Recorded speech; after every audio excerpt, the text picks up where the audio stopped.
চট্টগ্রাম নগরের প্রধান 4টি স্থান সহ চট্টগ্রামের বিভিন্ন স্থানে প্রতিমা বিসর্জনের মধ্য দিয়ে শেষ হচ্ছে এবারের শারদীয় দুর্গোৎসব। পূজার আনুষ্ঠানিকতা শেষে বৃহস্পতিবার সূর্যাস্তের আগে প্রতিমা বিসর্জন সম্পন্ন করা হচ্ছে। প্রতি বছরের মতো এবারও চট্টগ্রাম সিটি কর্পোরেশন পতেঙ্গা সমুদ্র সৈকতে প্রতিমা বিসর্জনের আয়োজন করেছে। পতেঙ্গা সমুদ্র সৈকত ছাড়াও পাথরঘাটা গঙ্গাবাড়ি এলাকায় কর্ণফুলীতে, কালুরঘাট এলাকায় কাকটুলি রানী রাসমণি ঘাটেও প্রতিমা বিসর্জনের কাজ চলছে। এছাড়া জেলার আনোয়ারার পার্কি সমুদ্র সৈকত সহ চট্টগ্রাম জেলার বিভিন্ন উপজেলায় নদী বা পুকুরে বিসর্জন দেওয়া হবে প্রতিমা। দর্শক, প্রতিমা বিসর্জনের খবর জানাতে এই মুহূর্তে সদরঘাট এলাকা থেকে যুক্ত হচ্ছেন আমাদের সহকর্মী এস.এম. আরিফ। আরিফ, শেষ হচ্ছে শারদীয় দুর্গোৎসব, তো প্রতিমা বিসর্জনের কেমন চিত্র দেখছেন সদরঘাটে, আমাদেরকে জানান।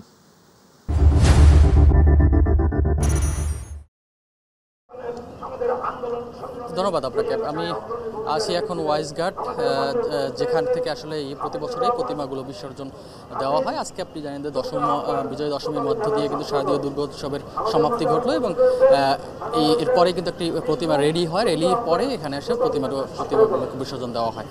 প্রতিমা বিসর্জনের জন্য সব রকমের প্রস্তুতি কিন্তু আইনশৃঙ্খলা বাহিনী যেটি রয়েছে তারা কিন্তু ব্যাপক প্রস্তুতি হাতে নিয়েছে। আমরা এখানে দেখেছি ব্যাপক পুলিশ সদস্য রয়েছে, র্যাব সদস্য রয়েছে, কোস্ট গার্ড রয়েছে, বিশেষ করে তারপর আর্মির সদস্যরা রয়েছেন। কিছুক্ষণ আগে ডগ স্কোয়াড দেখেছি এবং পাশাপাশি যেটি রয়েছে, যেটি বলা হচ্ছে যে এখানে নৌবাহিনীর একটি বহর কিন্তু সবসময় থাকে এবং সেই নৌবাহিনীর বহরও কিন্তু এখানে রয়েছে। ডুবুরির দল এখানে রয়েছে।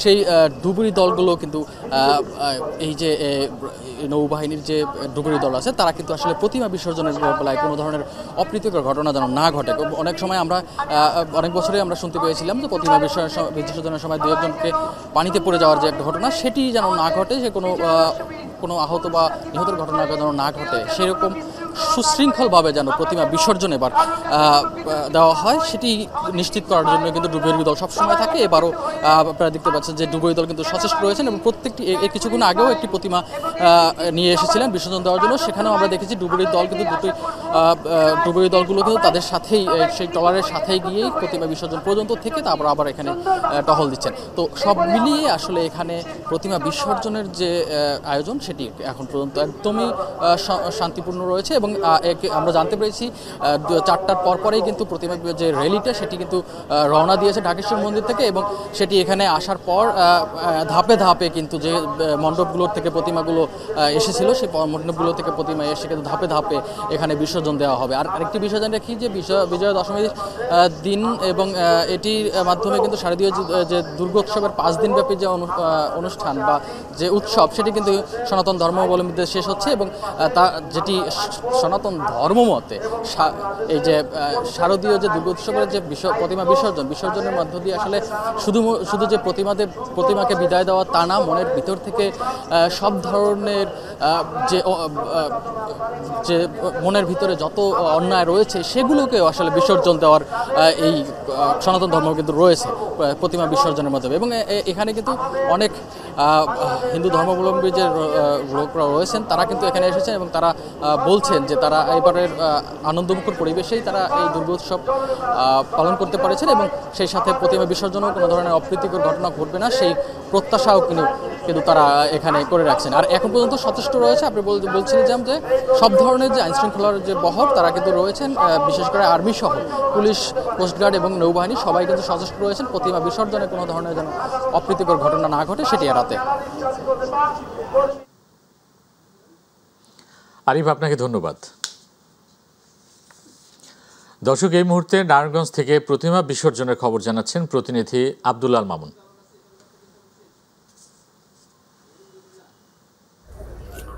জি, শারদীয় শুভেচ্ছা আপনাকে। আপনি জানেন যে আজকে কিন্তু দশমী, অর্থাৎ দেবী দুর্গাকে আজকে বিদায় দিবেন ভক্তবৃন্দরা। তো আমি এই মুহূর্তে দাঁড়িয়ে আছি নারায়ণগঞ্জ শহরের 5 নং যে ঘাট, যেখানে দেবী দুর্গাকে অর্থাৎ এই মণ্ডপ থেকে যে মূর্তিগুলো নিয়ে আসবেন সেগুলো কিন্তু এখানে বিসর্জন দিবেন এবং সেই কারণে কিন্তু জেলা প্রশাসনের পক্ষ থেকে এখানে বিশেষ ব্যবস্থা নেওয়া হয়েছে। তো আপনি যদি একটু দেখেন যে আইনশৃঙ্খলা পরিস্থিতির যে বিষয়টা, অর্থাৎ র্যাব, বিজিবি, আনসার এবং পুলিশ সদস্য সহ বিভিন্ন ধরনের আইন শৃঙ্খলা রক্ষাকারী বাহিনীর সদস্যরা কিন্তু এখানে প্রস্তুত রয়েছেন এবং যে কোনো অপ্রীতিকর ঘটনা এড়াতে কিন্তু তারা কিন্তু মোকাবেলা করতে কিন্তু তারা প্রস্তুত রয়েছেন। তো আসলে এখানে নারায়ণগঞ্জের ক্ষেত্রে অর্থাৎ যে মন্ত্রণালয় থেকে যে টাইম ফ্রেম বেঁধে দেওয়া হয়েছে, অর্থাৎ 7টার মধ্যে কিন্তু প্রতিমা বিসর্জন দেওয়ার কথা রয়েছে, সেখানে কিন্তু আজকে যে সময়ে নারায়ণগঞ্জে প্রতিমা বিসর্জনের যে সময়টি বেঁধে দেওয়া হয়েছে, এখন কিন্তু অলরেডি কিন্তু অনেক সময় হয়ে গেছে, কিন্তু এখন পর্যন্ত কিন্তু আমরা একটি প্রতিমাও কিন্তু এখানে বিসর্জন দিতে দেখিনি। তবে আমি যে জেলা প্রশাসক মহোদয় কিছুক্ষণ আগে কিন্তু আমাদের সাথে ব্রিফ করছিলেন, তিনি কিন্তু বলছিলেন যে যত দ্রুত সম্ভব কিন্তু মণ্ডপগুলোকে নির্দেশনা দেওয়া হয়েছে প্রতিমা বিসর্জনের ক্ষেত্রে। তো একই সাথে নারায়ণগঞ্জ পুজো উদযাপন মহানগর পুজো উদযাপন কমিটির যে সাধারণ সম্পাদক, তার সাথে কথা বলেছি, তিনি বলেছেন 8টার পর থেকে আসলে তারা শুরু করবেন। তো আসলে এই বিষয়টা নিয়ে কিন্তু অনেকটা আসলে অগোছালো একটা বিষয় মনে হচ্ছে বলে অনেকেই দাবি করেছেন। মামুন, আপনাকে ধন্যবাদ। দর্শক, নারায়ণগঞ্জ থেকে পূজার সর্বশেষ খবর জানাচ্ছিলেন এবং প্রতিমা বিসর্জনের সর্বশেষ অবস্থা আমরা জানছিলাম। বিজয়া দশমীতে আজ দেবী দুর্গা, লক্ষ্মী, সরস্বতী ও কার্তিক গণেশকে বিসর্জন দেওয়া হবে। তবে শেষ মুহূর্তে বিষাদের মাঝেও রংপুরে সনাতনী নারীরা আনন্দে মেতে উঠেছে সিঁদুর খেলায়। সকাল থেকেই নগরের কালীবাড়ি মন্দিরের মণ্ডপে উলুধ্বনির মধ্য দিয়ে প্রতিমায় সিঁদুর লাগানো, প্রসাদ ভক্ষণ আর বড়দের পায়ে ভক্তি করে একে অপরের মুখে সিঁদুর লাগিয়ে চলেন মত্তোয়ারা। লাল পাড়ে সাদা শাড়ি গায়ে জড়িয়ে বিবাহিত নারীরাও শাখা সিঁথিতে সিঁদুর পরিয়ে বিজয়ের শুভেচ্ছা জানান একে অপরের সাথে। পাশাপাশি তরুণরা মেতে ওঠে এই উৎসবের রং সিঁদুর খেলায়।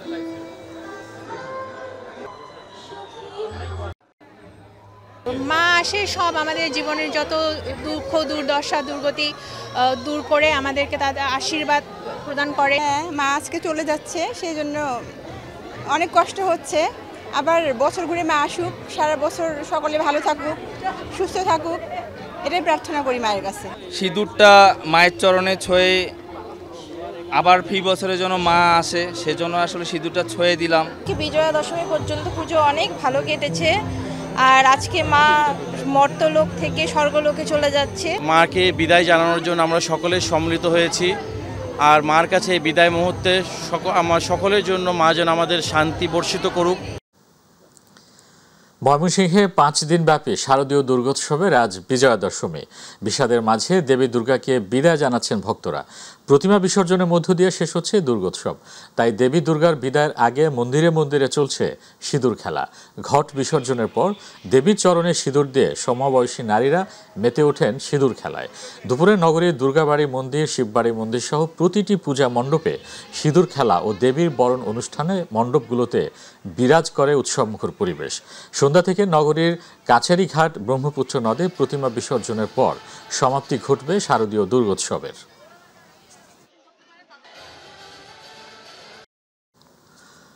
দশমী তিথিতে প্রতিমা বিসর্জনের মধ্য দিয়ে আজ শেষ হবে সনাতন ধর্মাবলম্বীদের সবচেয়ে বড় উৎসব শারদীয় দুর্গাপূজা। উৎসব আনন্দের বর্ণিল দেবীপক্ষ শেষে ভক্তকুলকে বিষাদে ভাসিয়ে মর্তলোক থেকে স্বামীর ঘর কৈলাসে ফিরবেন দুর্গতি নাশিনী দেবী দুর্গা। এর আগে ভক্তকুল তার বন্দনায় মেতেছেন। নারীরা তাদের নিজ নিজ স্বামীর দীর্ঘায়ু কামনা করে সিঁদুর খেলেন। এদিন রাজশাহীর মণ্ডপগুলোতে ভক্ত দর্শনার্থীদের ভিড় দেখা গেছে। ঢাকের তালে তালে মন্ত্রপাঠে আনন্দময়ীকে অঞ্জলি দেন ভক্তরা। পূজা ও সন্ধ্যা আরতির মধ্য দিয়ে শেষ বিদায় সুর বাজতে শুরু করেছে মণ্ডপগুলোতে। পূজার আনুষ্ঠানিকতা শেষে সিঁদুর খেলায় মেতে ওঠেন ভক্তরা। আজকে শেষ দিন, মানে সবই শেষ। দশমী আজকে, মা আজকে আবার কৈলাসে ফিরে যাবে। আমরা চাই মা যেন যেভাবে এসছি সেভাবে ভালোভাবে যায়, আমরা যেন সুখে শান্তিতে আবার সামনের বছর মাকে আগমন করতে পারি। যে মা তাড়াতাড়ি গেলেই তো মা আবার তাড়াতাড়ি ফিরে আসবে। আর মায়ের সন্তানরা, মায়ের কাছে আমাদের একটা প্রার্থনা, মা তার সন্তানদেরকে যেন এভাবেই আনন্দ খুশিতে রাখে, খুব ভালো রাখে, সব বিপদ থেকে রক্ষা করে। 5 দিনের আনন্দ আর ভক্তি মাখা উৎসব শেষে আজ দিনাজপুর সহ সারা দেশে প্রতিমা বিসর্জনের মধ্য দিয়ে সমাপ্ত হলো শারদীয় দুর্গোৎসব। বিদায়ের মুহূর্তকে রাঙিয়ে তুলল সিঁদুর খেলা, যা বিজয়া দশমীর এক চিরায়ত ঐতিহ্য। দুপুরে প্রতিটি পূজা মণ্ডপ থেকে দেবীর প্রতিমা বিসর্জনের জন্য শোভাযাত্রা বের হওয়ার আগে বিবাহিত নারীরা দেবীর পায়ে সিঁদুর ছুঁয়ে তাকে বিদায় জানান এবং একে অপরের কপালে সিঁদুর পরিয়ে স্বামীর দীর্ঘায়ু, পরিবারের কল্যাণ ও সমাজের শান্তি কামনা করেন। ঢাক ঢোলের তালে তালে লাল রঙে রঙিন হয়ে ওঠে দিনাজপুরের মণ্ডপগুলো।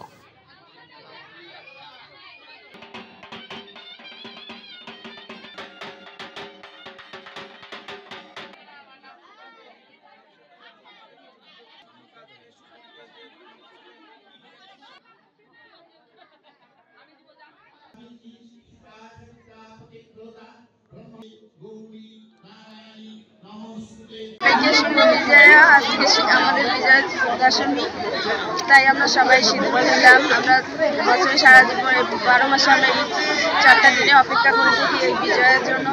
মাকে বিদায় দিতে ইচ্ছা করে না, তারপরে আমাদের খুব ইচ্ছা করে যে মা সবসময় থাকুক, মা যেন সবাইকে ভালো রাখে। দর্শক, এবার বরিশাল থেকে প্রতিমা বিসর্জনের খবর জানাতে যুক্ত হচ্ছেন আমাদের সহকর্মী পারভেজ রাসেল। পারভেজ, বরিশালে প্রতিমা বিসর্জন ঘিরে কেমন পরিস্থিতি দেখছেন?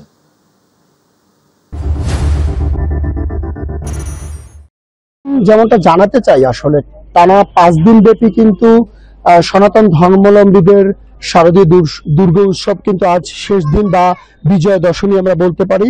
আজ কিন্তু এটা বিসর্জন দেওয়া হবে এবং হিন্দু সম্প্রদায়ের যারা রয়েছে তারা কিন্তু মন্দিরে আসছে এবং বিভিন্ন এলাকার মানুষ যারা সনাতন ধর্মাবলম্বীদের যারা রয়েছেন বা ভক্ত রয়েছেন তারা এসে কিন্তু পুজো মণ্ডপে শেষ সময় আসলে যে প্রতিমার যে আরতি করা বা বিসর্জনের যে আবেগ ঘন পরিবেশ সেটা কিন্তু সৃষ্টি করছে এবং সরস্বতী, দুর্গা, গণেশ এবং এই যে আলাদা আলাদা প্রতিমা রয়েছে প্রত্যেকের কাছে আসলে তারা আরাধনা করছে। কেউ বিদ্যার দেবী হিসেবে সরস্বতীকে চিনছে, তাকে তার কাছে পায় বই আসলে বিদ্যার জন্য তাদের কাছে চাচ্ছে এবং যাতে দুর্গা আসলে সমাজের শান্তি শৃঙ্খলা শান্তি বজায় রাখতে পারে সে লক্ষ্যে তারা কামনা করছে এবং যাতে আগামীতেও যাতে শান্তি ফিরে আসে এই এবারের বিসর্জনের মধ্যে দিয়ে সেটা কিন্তু কামনা করছে। এবং সন্ধ্যার পরপরই বিশেষ করে বরিশালের কীর্তনখোলা নদীতে অধিকাংশ পূজা মণ্ডপের কিন্তু বিসর্জন দেওয়া হবে এবং যেখানটা রয়েছে শঙ্কর মঠ এটাকেও কিন্তু আসলে এই যে পাশে যে পুকুর রয়েছে এখানে দেওয়া হবে। এখানে কয়েকটি যে পূজা মণ্ডপের পূজা এখানে কিন্তু বিসর্জন দেবে, তবে অধিকাংশই কিন্তু বরিশালের কীর্তনখোলা নদীতে দেওয়া হবে। তবে জানেন যে গতকাল রাত থেকে কিন্তু টানা ভারী বৃষ্টিপাত ছিল। সেই বৃষ্টিপাতের কারণে বরিশালের বেশ কিছু অঞ্চল সদর রোড সহ নিম্ন অঞ্চল কিন্তু পানিতে প্লাবিত। এ কারণে অনেক ভক্তবিন্দু আসতে কিন্তু অনেকটা বেগ পেতে হয়েছে। তারপরও প্রচন্ড গরম ছিল। এই বর্ষার কারণে অনেকটা পরিস্থিতি বা পরিবেশ ঠান্ডা থাকা কিন্তু অনেকে পূজা মণ্ডপে আসতে পারছে, তবে শিশুদের উপস্থিতিটা অনেকটা কম, অনেকে আসছে এবং প্রত্যেকেই বলছে যে এবারে যেভাবে শান্তি শৃঙ্খলা বা নিরাপত্তার মধ্য দিয়ে দুর্গাপূজা অনুষ্ঠিত বা সম্পন্ন করতে পেরেছে আগামীতেও যেন এভাবে থাকে। এবং একটু জানিয়ে রাখি যে বরিশালে কিন্তু এবছর 640টি এবং মহানগরে 47টি পূজা মণ্ডপে একযোগে পুজো অনুষ্ঠিত হয়েছে, তবে এখন অবধি পর্যন্ত কোথাও কোনো অপ্রীতিকর ঘটনার কোনো সংবাদ আমাদের কাছে নেই। তো আপাতত এই রয়েছে মহসিন বরিশাল থেকে আমার কাছে দুর্গাপূজার দশমীর যতটুকু তথ্য ছিল। পারভেজ, আপনাকে ধন্যবাদ। দর্শক, বরিশাল থেকে পূজা এবং দেবী বিসর্জনের সর্বশেষ খবর জানাচ্ছিলেন আমাদের সহকর্মী পারভেজ রাসেল। দেবীর বিসর্জনের মধ্য দিয়ে শেষ হচ্ছে শারদীয় দুর্গোৎসব। সকালে মণ্ডপে মণ্ডপে আনুষ্ঠানিক পূজা অর্চনা ও সিঁদুর খেলায় মধ্য দিয়ে ভক্তরা মা দুর্গাকে স্ব অধিষ্ঠান থেকে আনুষ্ঠানিক বিদায় দেবেন। নওগাঁয় দুর্গাপূজার পূজা মণ্ডপগুলোতে এখন বাজছে দেবী বিদায়ের ঘণ্টা। মণ্ডপগুলোতে সকাল থেকে শুরু হয় অঞ্জলি দেওয়া। ভক্তরা দলে দলে এসে অঞ্জলি দেন। একদিকে বিসর্জনের বিষাদ, অন্যদিকে সিঁদুর খেলায় উৎসবে মেতে ওঠে নারী ভক্তরা। জীবনকে রঙিন করে রাঙিয়ে তুলতে প্রতিটি পূজা মণ্ডপে ছিল নারীদের সিঁদুর খেলার এই উৎসব।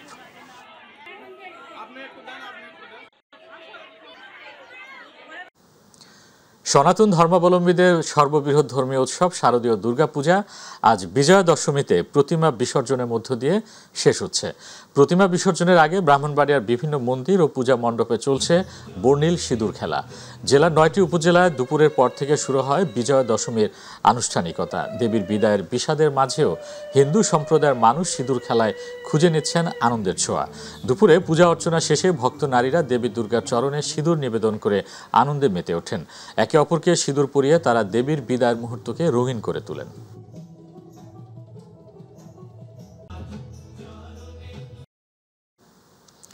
সকাল থেকে প্রচণ্ড বৃষ্টিকে উপেক্ষা করে দশমী বিহিত পূজা অঞ্জলি ও প্রদক্ষিণ শেষে গোপালগঞ্জের মন্দিরে মন্দিরে সিঁদুর খেলা অনুষ্ঠিত হয়, সাথে দেবী দুর্গাকে বিসর্জনের প্রস্তুতি।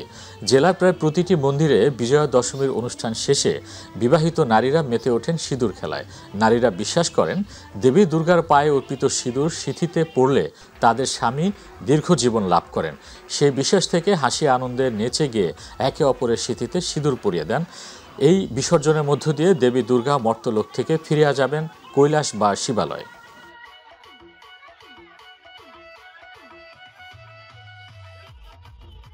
খাগড়াছড়ি সদর ও গুইমারার সহিংসতার ঘটনায় 3টি মামলা করেছে পুলিশ। 144 ধারা ভঙ্গ ও হামলা ও ভাঙচুরের ঘটনায় গতরাতে সদর থানায় একটি মামলা হয়। অন্যদিকে গুইমারা 144 ধারা ভঙ্গ, হামলা, অগ্নিসংযোগ ও 3 জনকে হত্যার ঘটনায় আলাদা 2টি মামলা করে পুলিশ। তবে আসামিদের বিষয়ে এখনও বিস্তারিত কিছু জানানো হয়নি। অপরদিকে খাগড়াছড়ির পরিস্থিতি ধীরে ধীরে স্বাভাবিক হচ্ছে, যদিও সদর ও গুইমারায় এখনও 144 ধারা বহাল রয়েছে। আগের তুলনায় শহরে মানুষ ও যান চলাচল বেড়েছে, খুলেছে দোকানপাট।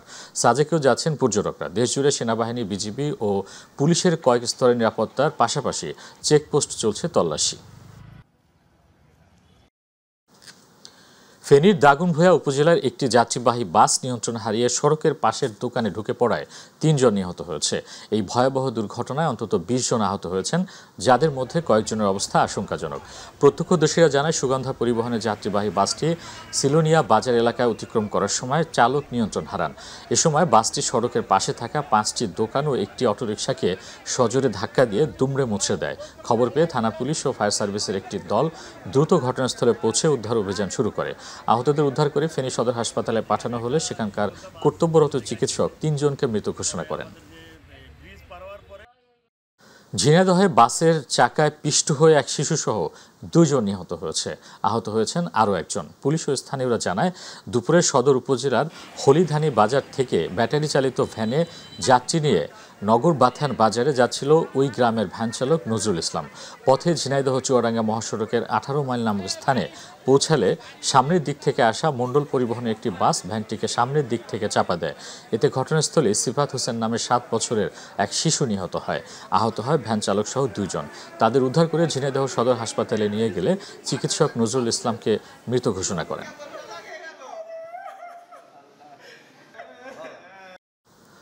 বরগুনা সদর উপজেলার গৌরীচুন্না ফুলঝুরি সড়কের বেহাল দশায় জনদুর্ভোগ চরমে উঠেছে। খানাখন্দে ভরা সড়কে প্রতিদিনই ঘটছে ছোট বড় দুর্ঘটনা। সামান্য বৃষ্টি হলেই রাস্তাটি রূপ নেয় জলাশয়। এতে ক্ষোভ প্রকাশ করে ফুলঝুরি বাজার সংলগ্ন সড়কে প্রতীকী কর্মসূচি হিসেবে মাছ চাষ করছেন জুলাই যোদ্ধা সংগঠনের নেতা হান্নান মিয়া। স্থানীয়রা জানিয়েছেন, 2 মাস আগে সড়ক ও জনপথ বিভাগ নামমাত্র রিপেয়ারিং করলেও নিম্নমানের কাজের কারণে টেকনিক কার্পেটিং উঠে আবারও সৃষ্টি হয়েছে খানাখন্দ। তারা দ্রুত টেকসই সংস্কার ও ড্রেনেজ ব্যবস্থা নিশ্চিতের দাবি জানিয়েছেন। অতি বৃষ্টির কারণে এই রাস্তাটি নষ্ট হয়ে যায়, যার কারণে আমাদের ব্যবসায়িকদের দুর্ভোগ। আমরা কোনো মালামাল বরগুনা থেকে আনতে পারতেছি না। এখানে একটি বড় দিঘির মতন দেখতে পেয়ে আমি এখানে স্বাবলম্বী হবার ক্ষেত্রে আমি এখানে একটু মাছ চাষ করেছিলাম। দ্রুত সংস্কার দরকার। এখানে স্কুল আছে, কলেজ আছে, অনেক ছেলেমেয়েরা পড়াশোনা করতে আসতে পারতেছে না। মানুষের যে কি ভোগান্তি হয়, প্রতিদিন 2-1টা গাড়ি এখান থেকে পাশাপাশি পড়ে অ্যাক্সিডেন্ট হয়। বাংলাদেশের বর্তমান সংবিধান ও আইনি কাঠামো অনুযায়ী পিআর পদ্ধতিতে নির্বাচনের কোনো সুযোগ নেই বলে জানিয়েছেন বিএনপির কেন্দ্রীয় নির্বাহী কমিটির সদস্য ব্যারিস্টার রুহুল কুদ্দুস কাজল। সকালে ঝিনাইদহের মহেশপুরে জেলা সাংবাদিকদের সাথে মতবিনিময় সভায় তিনি কথা বলেন। জামায়াত তাদের নির্বাচনী প্রচারণার জন্য পিআরের দাবিতে কর্মসূচি পালন করছে উল্লেখ করেন তিনি।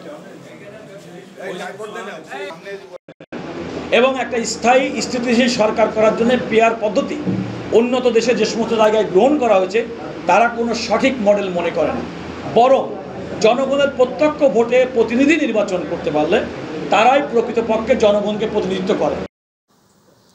চট্টগ্রামে ডেঙ্গুতে আরও এক কিশোরের মৃত্যু হয়েছে। জয়ত্রী নামে ওই কিশোরী 29 সেপ্টেম্বর চট্টগ্রাম মেডিকেল কলেজ হাসপাতালে ভর্তি হওয়ার একদিন পর চিকিৎসাধীন অবস্থায় মারা যান। চট্টগ্রাম জেলা সিভিল সার্জন কার্যালয় জানায়, এ নিয়ে চলতি বছর জেলায় ডেঙ্গুতে 6 নারীসহ মোট 20 জনের মৃত্যু হলো। গত 24 ঘন্টায় নতুন করে 26 জন ডেঙ্গু রোগী হাসপাতালে ভর্তি হয়েছেন। সব মিলিয়ে চট্টগ্রামে ডেঙ্গু আক্রান্তের সংখ্যা দাঁড়িয়েছে 2541 জন। এর মধ্যে 1363 জন মহানগরের এবং 1178 জন বিভিন্ন উপজেলার বাসিন্দা।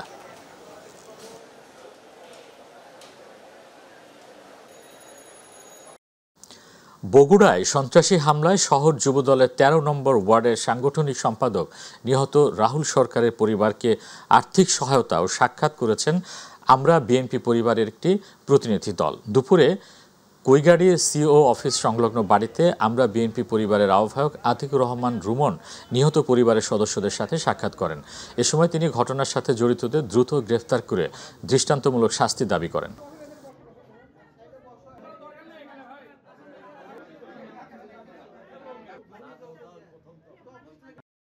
এবার আমাদের কৃষি।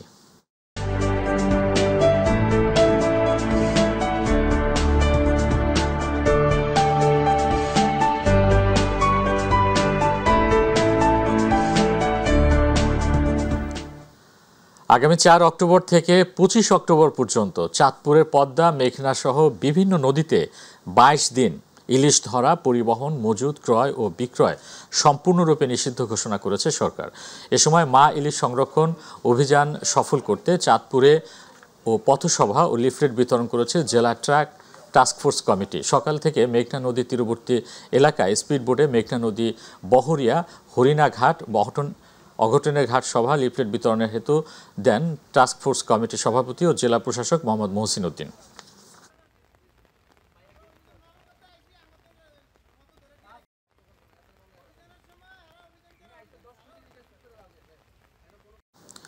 সিরাজগঞ্জের চৌহালি উপজেলায় ২০২৫ অর্থ বছরে ইলিশ সংরক্ষণ অভিযান বাস্তবায়নে জেলেদের নিয়ে জনসচেতনতা সভা হয়েছে।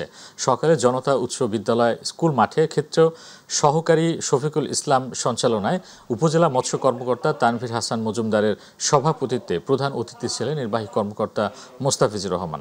বিশেষ অতিথি ছিলেন ওসি আব্দুল বারিক, নৌবাহিনীর OC Firoz Uddin, UP chairman Ramzan Ali সহ আরও অনেকে উপস্থিত ছিলেন।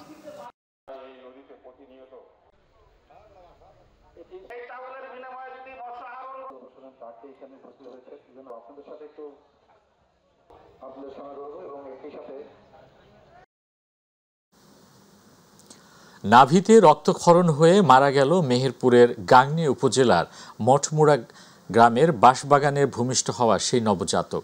চিকিৎসকরা বলছেন, জন্মের পর নাভি বা বাধার কারণে ঘটনাস্থলে শিশুটির রক্তক্ষরণ শুরু হয়।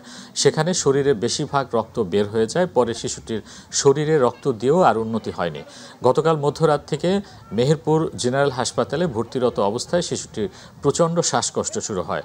অক্সিজেন দিয়েও বাচ্চাটিকে আর বাঁচানো সম্ভব হয়নি। বাচ্চাটির ডিএনএ পরীক্ষার জন্য নমুনা সংগ্রহ করা হয়েছে।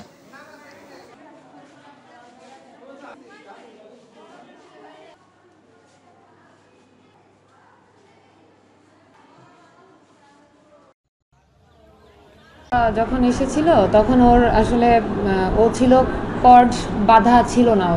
ও বাঁশবাগানে যখন পড়েছিল ওর কর্ড বাঁধা ছিল না, যার কারণে ওর ওখানে প্রচুর ব্লিডিং হয়েছে। মানে যদি বলা যায় যে কত ব্লিডিং, বলা যায় ওর শরীরে অর্ধেক রক্তই ওখান থেকেই বের হয়ে গেছে, ওর কর্ড থেকে বের হয়ে গেছে।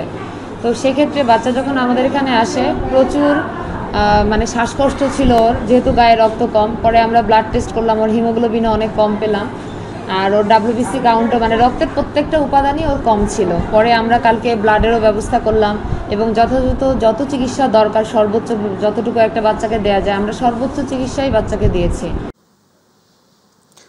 রাজধানী ধলপুরে তেলেগু কলোনিতে দুর্গাপূজার দশমী অনুষ্ঠিত হয়েছে। উক্ত অনুষ্ঠানে ৪৯ নম্বরের সাবেক কাউন্সিলর আলহাজ বাদল সর্দার প্রধান অতিথি হিসেবে উপস্থিত ছিলেন। এছাড়া পূজা মণ্ডপের কমিটির সভাপতি, সাধারণ সম্পাদক এবং ওই ওয়ার্ডের গণ্যমান্য ব্যক্তিবর্গ উপস্থিত ছিলেন। পরে এক সাংস্কৃতিক অনুষ্ঠান অনুষ্ঠিত হয়। সাবেক ওয়ার্ড কাউন্সিলর উপস্থিত থেকে সাংস্কৃতিক অনুষ্ঠান উপভোগ করেন।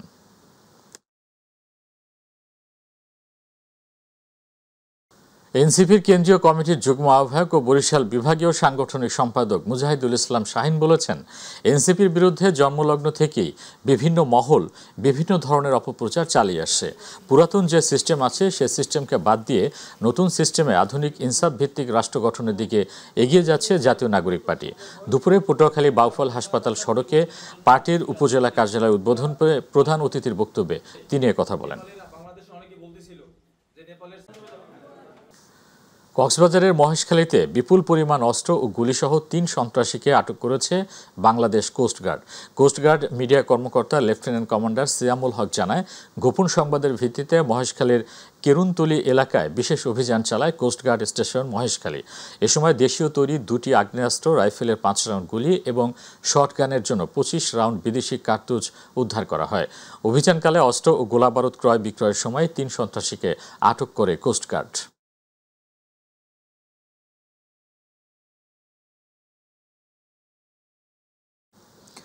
নারায়ণগঞ্জের সিদ্ধিরগঞ্জ থানা পুলিশ গোপন সংবাদের ভিত্তিতে অভিযান চালিয়ে গাঁজা বিক্রির সময় মাদক ব্যবসায়ী হোসেন মনাকে গ্রেফতার করেছে। সকালে 7 কেজি গাঁজাসহ হাতে নাতে মনাকে গ্রেফতার করে আদালতে সোপর্দ করে পুলিশ। সিদ্ধিরগঞ্জ থানার ভারপ্রাপ্ত কর্মকর্তা ওসি শাহিনুর আলম মুঠোফোনে জানান, মাদক ব্যবসায়ীদের ছাড় দেওয়া হবে না, অভিযান অব্যাহত থাকবে। ঢাকার আশুলিয়ায় অযত্নে অবহেলায় দীর্ঘদিন ধরে ময়লা আবর্জনায় ভরাট হয়ে রয়েছে বাইপাইল আন্ডারপাস। ফলে সাধারণ মানুষের চলাচলে ভোগান্তির পাশাপাশি তৈরি হয়েছিল দুর্গন্ধ ও স্বাস্থ্য ঝুঁকি। জীবনের ঝুঁকি নিয়ে মহাসড়ক দিয়েই রাস্তা পার হচ্ছে। সকালে বাইপাইল আন্ডারপাসের এমন অবস্থায় এগিয়ে আসেন স্থানীয় আড়ত ব্যবসায়ী ও সচেতন নাগরিকরা। তাদের উদ্যোগে শুরু হয় আন্ডারপাস পরিষ্কার পরিচ্ছন্নতার কাজ। আবর্জনা অপসারণ থেকে সবকিছুই করেন তারা স্বেচ্ছাশ্রমে। স্থানীয়রা জানিয়েছেন, সরকারি উদ্যোগে না থাকায় তারা নিজেরাই এগিয়ে এসেছেন। কোনো কর্তৃপক্ষ দেখার নাই, এই জন্য আমরা নিজেরা উদ্যোগ নিয়ে স্বেচ্ছাসেবক হইয়া আজকে এই রাস্তাটা পরিষ্কার করলাম, পরিষ্কার পরিচ্ছন্ন করলাম। বরিশালের গৌরনদী ও আগৈলঝাড়ার বিভিন্ন পূজা মণ্ডপ পরিদর্শন করেন বিএনপি চেয়ারপারসন উপদেষ্টা জহিরুদ্দিন স্বপন। পূজা মণ্ডপ পরিদর্শনে সনাতন ধর্মাবলম্বীদের সাথে মতবিনিময় সভায় উপজেলা বিএনপির আহ্বায়ক হাফিজুর রহমান শিকদার, সদস্য সচিব বশির আহমেদ পান্না, যুগ্ম আহ্বায়ক শাহ মোহাম্মদ বখতিয়ার সহ পূজা উদযাপন কমিটির সদস্য ও দলীয় নেতাকর্মীরা উপস্থিত ছিলেন।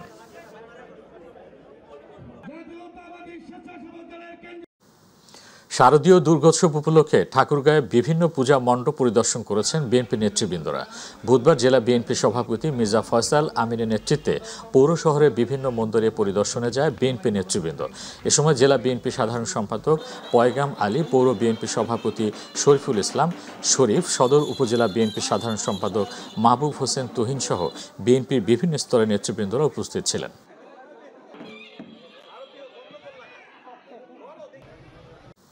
সিরাজগঞ্জের উল্লাপাড়ায় শারদীয় দুর্গোৎসব উপলক্ষে বিভিন্ন পূজা মণ্ডপ পরিদর্শন করেছেন বিএনপির জাতীয় নির্বাহী কমিটির সদস্য এম আকবর আলী এবং তার সহধর্মিণী মিসেস লায়ন মোমেনা আলী।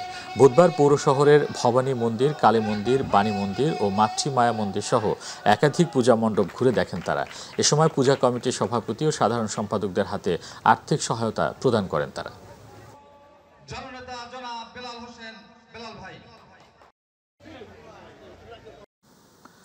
শারদীয় দুর্গোৎসব উপলক্ষে গাইবান্ধার গোবিন্দগঞ্জ উপজেলার বিভিন্ন পূজা মণ্ডপ পরিদর্শন করেছেন জেলা বিএনপি সহসভাপতি ফারুক কবির আহমেদ। নেতাকর্মীদের সাথে উপজেলার বিভিন্ন পূজা মণ্ডপ পরিদর্শন ও আর্থিক সহায়তা প্রদান করেন তিনি। সেই সঙ্গে তিনি বিএনপির ভারপ্রাপ্ত চেয়ারম্যান তারেক রহমান ঘোষিত রাষ্ট্র কাঠামো মেরামতের 31 দফার লিফলেট বিতরণ করেন। এ সময় ইউনিয়ন বিএনপি সভাপতি মাহতাবউদ্দিন, দরবস্ত ইউনিয়ন পরিষদের সাধারণ সম্পাদক সিরাজুল ইসলাম গাছু, তালুক ককানপুর বিএনপির ইউনিয়ন সহসভাপতি ফিরোজ কবির সহ নেতাকর্মীরা অংশ নেন। ঘাটাইলে পূজা মণ্ডপ পরিদর্শন করেন জাতীয় নাগরিক পার্টি এনসিপির কেন্দ্রীয় সিনিয়র যুগ্ম মুখ্য সংগঠক এবং ঢাকা বিভাগীয় সাংগঠনিক সম্পাদক সাইফুল্লাহ হায়দার। বুধবার টাঙ্গাইল 3 ঘাটাইল আসনে উপজেলার জাতীয় নাগরিক পার্টি এনসিপির কেন্দ্রীয় সিনিয়র যুগ্ম মুখ্য সংগঠক এবং ঢাকা বিভাগীয় সাংগঠনিক সম্পাদক সাইফুল্লাহ হায়দার এবং ঘাটাইল জেলা এনসিপির প্রধান সমন্বয়কারী মাসুদুর রহমান রাসেলের নেতৃত্বে ঘাটাইল উপজেলা এনসিপির যুবশক্তি ও গণতান্ত্রিক ছাত্র সংসদের নেতাকর্মীদের উপজেলার বিভিন্ন পূজা মণ্ডপ পরিদর্শন করা হয়।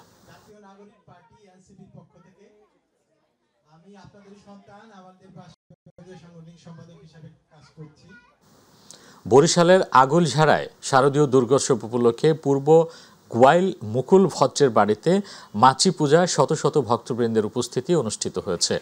ইন্টারন্যাশনাল শ্রী শ্রী হরি গুরুচাঁদ মাতুয়া মিশনের আয়োজনে অষ্টমী তিথিতে মাছি পূজা, ধূপ, প্রদীপ, ফুল, চোখের জল ও পিতামাতার মুখে মিষ্টি প্রসাদ দিয়ে সন্তানেরা তার জীবন্ত পিতামাতাকে পূজা দেয়। জীবন্ত পিতামাতার পূজা পরিচালনা করেন মতুয়া বিশ্বনাথ বিশ্বাস ও মতুয়া রণজিৎ কবিরাজ।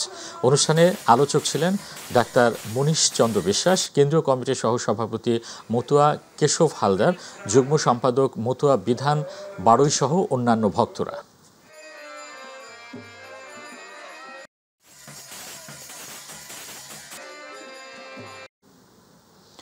মানিকগঞ্জের ঘিওর ও শিবালয়ে বিএনপির পক্ষ থেকে পূজা মণ্ডপ পরিদর্শন ও নগদ অর্থ সহায়তা প্রদান করা হয়েছে।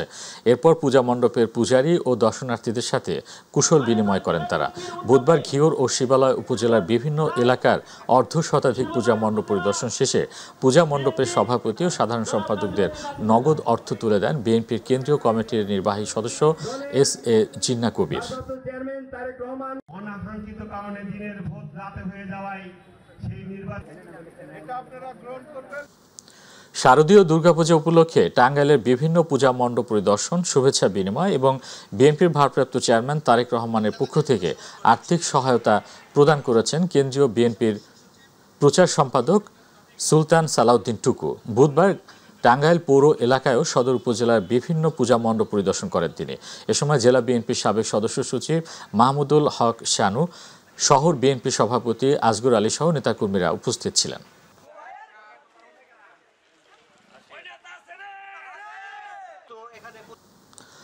নড়াইলের লোহাগড়া উপজেলার বিভিন্ন পূজা মণ্ডপ পরিদর্শন করেন জেলা প্রশাসক শারমিন আক্তার জাহান। এ সময় জেলা প্রশাসক পরিদর্শনকালে পূজা মণ্ডপের অবকাঠামো, ভক্ত দর্শনার্থীদের আগমন এবং নিরাপত্তা ব্যবস্থা পর্যবেক্ষণ করেন। এ সময় জেলার বিভিন্ন দপ্তরের কর্মকর্তাগণ, লোহাগড়া উপজেলা নির্বাহী কর্মকর্তা আবুর রিয়াদ, সমাজসেবক অফিসার শামীম রেজা সহ আরও অনেকে উপস্থিত ছিলেন।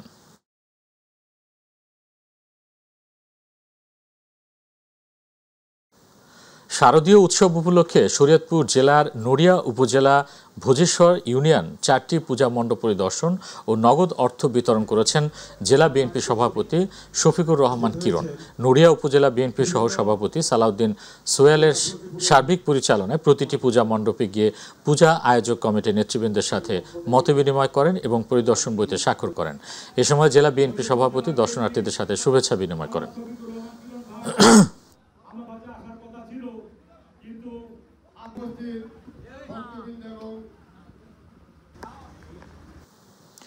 গাজীপুর 4 আসনে বিএনপির পক্ষে গণসংযোগ ও লিফলেট বিতরণ করেছেন বীর মুক্তিযোদ্ধা professor doctor M A Hashem Chowdhury.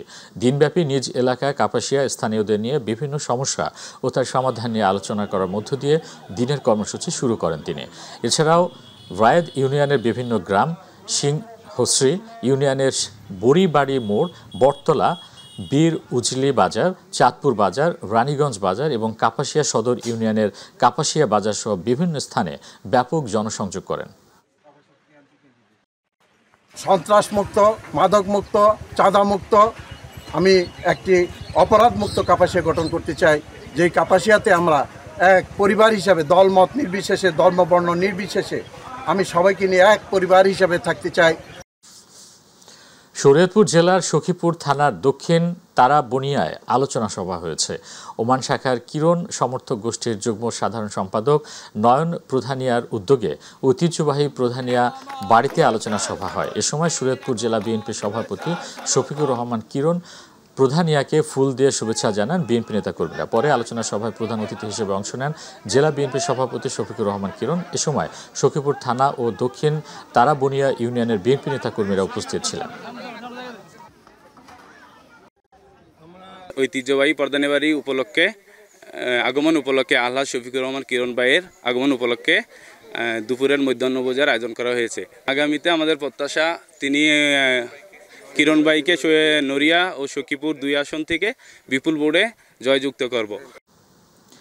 Doctors association of Bangladesh ড্যাব ঢাকা মহানগর উত্তরের সভাপতি প্রফেসর ডাক্তার সরকার মাহবুব আহমেদ শামীম বলেছেন, বিএনপির ভারপ্রাপ্ত চেয়ারম্যান তারেক রহমান ঘোষিত রাষ্ট্র কাঠামো মেরামতের ৩১ দফা কর্মপরিকল্পনা দেশকে সংকট থেকে উত্তরণের রূপরেখা। সকালে চাঁদপুরের মতলব দক্ষিণ উপজেলার নায়েরগাঁও বাজারে ৩১ দফা লিফলেট বিতরণকালে তিনি এসব কথা বলেন। তিনি আরও বলেন, এই কর্মপরিকল্পনায় গণতন্ত্র পুনরুদ্ধার, মানুষের ভোটাধিকার প্রতিষ্ঠা এবং একটি সত্যিকার জনবান্ধব রাষ্ট্র গঠনের দিশা দেখাবে।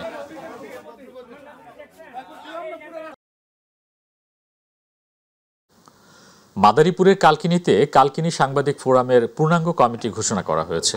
বুধবার সংগঠনের নিজস্ব কার্যালয়ে মাইটিভির কালকিনি ও ডাসার উপজেলা প্রতিনিধি জিয়াউদ্দিন লিয়াকতকে সভাপতি ও সাংবাদিক সাদাত হোসেন ওয়াসিমকে সাধারণ সম্পাদক করে ১১ সদস্য বিশিষ্ট পূর্ণাঙ্গ কমিটি ঘোষণা করা হয়। এ সময় বিএম হেমায়েত হোসেনের সভাপতিত্বে প্রধান অতিথি ছিলেন সাংবাদিক বেলাল রিজভী, বিশেষ অতিথি ছিলেন মাইটিভির গরুনদী উপজেলা প্রতিনিধি গিয়াসউদ্দিন মিয়া, কালকিনি রিপোর্টার্স ইউনিটির সভাপতি HM বিলন সহ অনেকে। জামালপুর বেসরকারি ক্লিনিক মালিক সমিতি নির্বাচন থেকে ফ্যাসিস্টদের দোসর মুস্তাফিজুর রহমান বাপ্পিকে অবাঞ্ছিত ঘোষণার দাবিতে মানববন্ধন হয়েছে। দুপুরে শহরের ফৌজদারি মোড়ে ফ্যাসিবাদ বিরোধী সর্বস্তরের জনতার ব্যানারে এই মানববন্ধন কর্মসূচির আয়োজন করা হয়। ঘণ্টাব্যাপী মানববন্ধনে বৈষম্য বিরোধী ছাত্র আন্দোলন জেলা শাখার সাবেক যুগ্ম আহ্বায়ক আদল হাসান সূচক, সাবেক সিনিয়র যুগ্ম সদস্য সচিব আহাদ হোসেন, সাবেক যুগ্ম সদস্য সচিব আমিনুল ইহসান সহ অন্যান্যরা বক্তব্য রাখেন।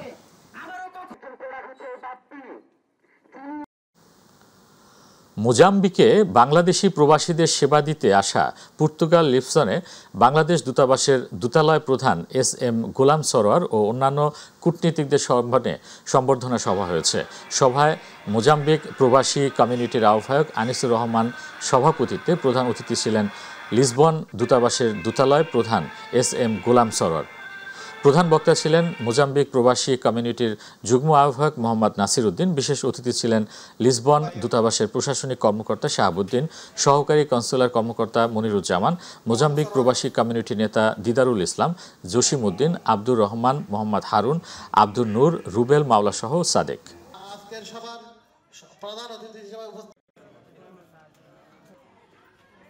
ধন্যবাদ।